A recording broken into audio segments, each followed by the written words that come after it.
বালুরঘাটে medical college স্থাপনের পাশাপাশি গঙ্গারামপুর মহকুমা হাসপাতালকে জেলা হাসপাতাল স্তরে উন্নীত করার বিষয়ে নীতিগতভাবে ইতিবাচক সিদ্ধান্ত হয়েছে বলে দাবি করলেন গঙ্গারামপুরের বিধায়ক সত্যেন্দ্রনাথ রায়। শুক্রবার এক ভিডিও বার্তায় তিনি জানান, জেলার স্বাস্থ্য পরিকাঠামোকে আরও শক্তিশালী করতে গঙ্গারামপুর হাসপাতালের সম্প্রসারণ ও আধুনিকীকরণের দাবি দীর্ঘদিন ধরে জানিয়ে আসা হচ্ছে। বিধায়কের বক্তব্য অনুযায়ী দক্ষিণ দিনাজপুর জেলায় মেডিকেল কলেজ স্থাপনের সিদ্ধান্ত জেলাবাসীর জন্য একটি বড় প্রাপ্তি। যদিও গঙ্গারামপুর ভৌগোলিকভাবে জেলার কেন্দ্রস্থলে অবস্থিত হওয়ায় সেখানে মেডিকেল কলেজ গঠনের দাবি ছিল, তবুও বালুরঘাটে মেডিকেল কলেজ স্থাপনের সিদ্ধান্তকে তিনি স্বাগত জানিয়েছেন। একই সঙ্গে তিনি দাবি করেন, গঙ্গারামপুরের বর্তমান মহকুমা হাসপাতালকে ভবিষ্যতে প্রায় 900 বেডের জেলা হাসপাতাল হিসেবে গড়ে তোলার বিষয়ে স্বাস্থ্য দপ্তরের কাছে প্রস্তাব রাখা হয়েছে এবং সে বিষয়ে নীতিগত সম্মতি মিলেছে।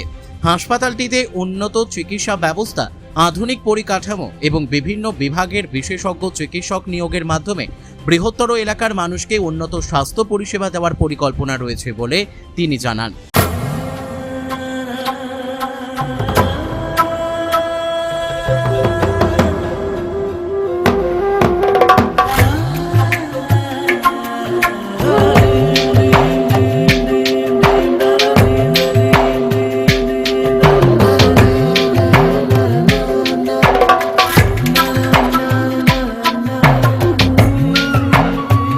সুবর্ণা জুয়েলার্স, থানা রোড, রায়গঞ্জ।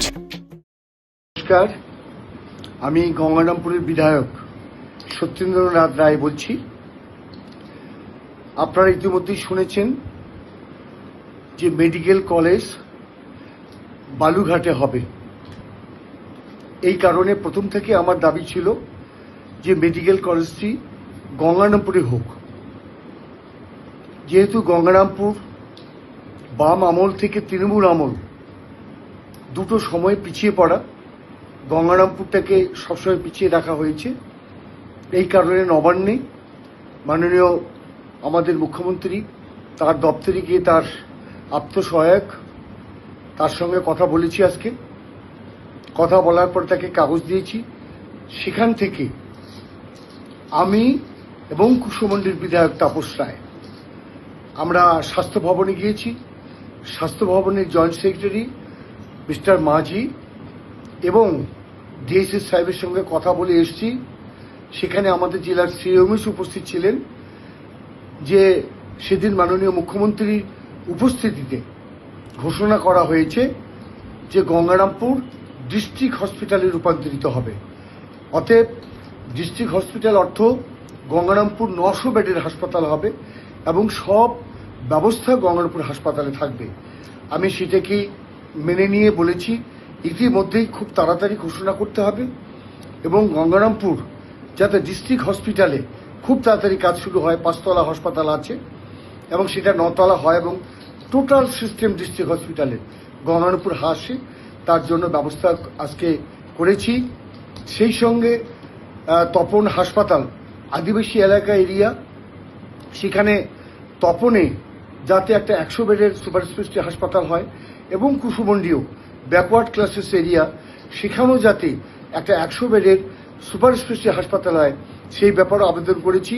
সেমিস সাহেব এবং জয়েন্ট সেক্রেটারি মিস্টার মাঝি ওনারা মেনে নিয়েছেন এবং ওনারা আমাদের এই ডিপার্টমেন্টের সেক্রেটারি সবার সঙ্গে কথা বলে ইতিমধ্যে যেহেতু মুখ্যমন্ত্রীর উপস্থিতিতে এই যে সিদ্ধান্ত হয়েছে সেই সিদ্ধান্তটাকে কার্যকরী করার জন্য চিঠি দিয়ে পাঠাবেন। আমি খুশি যে গঙ্গারামপুরে একটা জেলা হাসপাতাল রূপান্তরিত হচ্ছে এবং কুশমন্ডি এবং তপনে একটা সুপার স্পেশালিটি হাসপাতাল হচ্ছে 100 বেডের। এর জন্য আমি খুশি। এটাই আমি আপনাদের কাছে জানাচ্ছি এবং ধীরে ধীরে আমাদের জেলা আরও উন্নততর জায়গায় পৌঁছাবে, এটা আমি আশা করছি। নমস্কার। গঙ্গারামপুর থেকে অমিত মহন্তের রিপোর্ট, কুলিক নিউজ।